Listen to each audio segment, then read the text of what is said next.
Hello and welcome to the morning sports briefing here on Monday, the 7th of June. Hi, I'm Paul and I'll be your host this morning. In the news today, we've got test action from Lords as the Black Caps versus England came to a conclusion.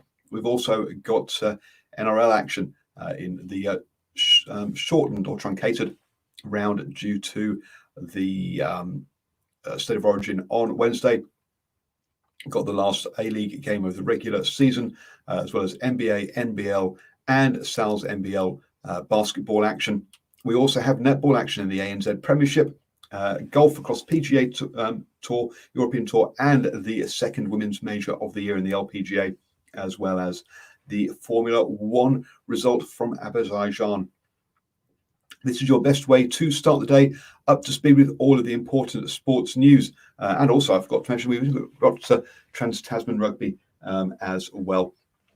So let's kick off with that Azerbaijan Grand Prix result there in Formula One. And it was all a bit exciting as Max Verstappen was leading the way with just a few laps to go. But on the straight at 200 miles per hour, his rear tyre blew and exploded, and that's led to him crashing out at high speed. Luckily, he was uninjured in that one. That meant the race had to be restarted with just 2 laps to go in that one.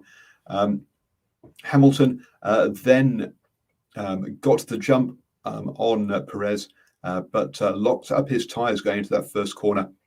This was due to him having accidentally switched back on the brake balance for warming up tyres, not for racing with not the correct balance for racing, and that saw him drop down to 15th. Sergio Perez went on to win the race for Red Bull. Sebastian Vettel was second for Aston Martin, and finally Pierre Gasly for Alpha Tauri was third place in the Azerbaijan Grand Prix. Max Verstappen leads the overall standings with Lewis Hamilton in second place. Moving on then to the golf, and in the PGA, as we said yesterday, Daniel Lee missed the cut at the Memorial Tournament. Currently, there was a 3-way tie for the lead with the 4th round going there between Morikawa, Schaefer, and Cantlay, all of the USA. So all tight there at the Memorial Tournament. Over in Europe at the European Open, and we have 2 Kiwis in action here. Fox and Geary both are in tied at 32nd place currently at 1 over par. Antcliffe and Southgate currently lead the way at 5 under par after 2 rounds there. So have to see where the cut is made. Oh well, no, both those both queues have made the cut. The cut is at 4 over par. So great to see that. Fox and Geary will both be playing in the weekend's action. Over at the LPGA, and it's the 4th round there. Garvey unfortunately missed the cut for this one. But Lydia Ko is having a poor tournament by her standards. Unfortunately, she is in tied at 45th place at 11 over par in this one, not challenging for the lead. Thompson of the USA has got a big lead at the moment at 7 under par, 4 shots clear of her closest competitor.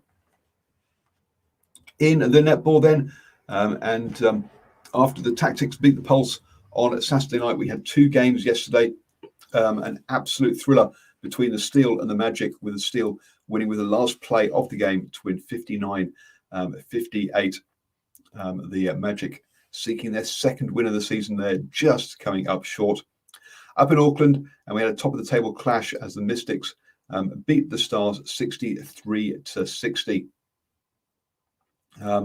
That doesn't change the top of the table, though, because the Stars still remain top of the table, 1 point clear of the Mystics. And then there's a 3-point gap back to the Steel, who are 1 point ahead of the Tactics, who are 1 point ahead of the Pulse. So very tight in the table there. The Magic are 7 points back in last place. have got some ground to make up.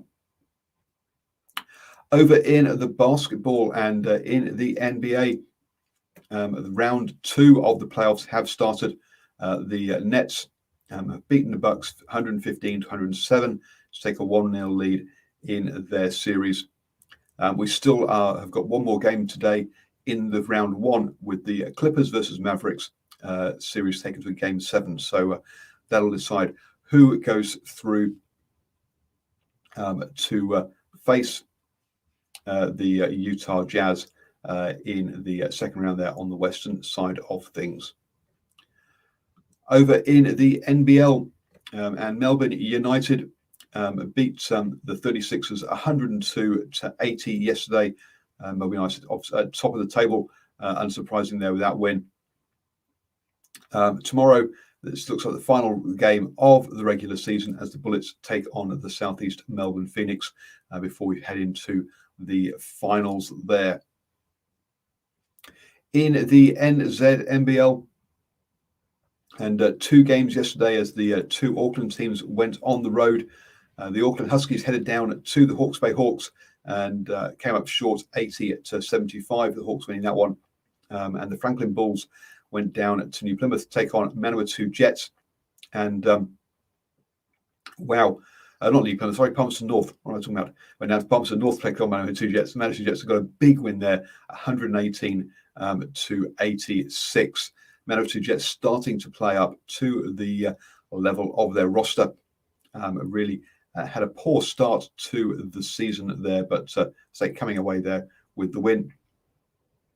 Final game of the round sees the Nelson Giants take on the Taranaki Mountaineers down there at the Trafalgar Centre in Nelson.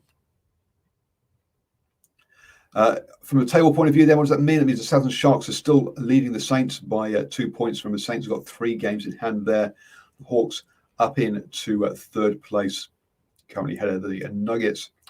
The Manawatu Jets are now climbed up to 8th place. So, it's time to close in on that mid-table pack of the Giants and Rams there. Moving on then to the NRL.